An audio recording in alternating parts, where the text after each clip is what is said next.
அம்மா படுத்திருக்க ஆங்காரம் கொண்டிருக்க அக்கினி போல் புத்திருக்கும் உத்தமிய பாருங்களே.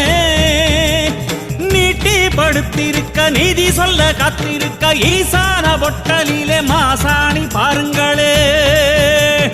அம்மா படுத்திருக்க ஆங்காரம் கொண்டிருக்க அக்கினி போல் புத்திருக்கும் உத்தமிய பாருங்களே.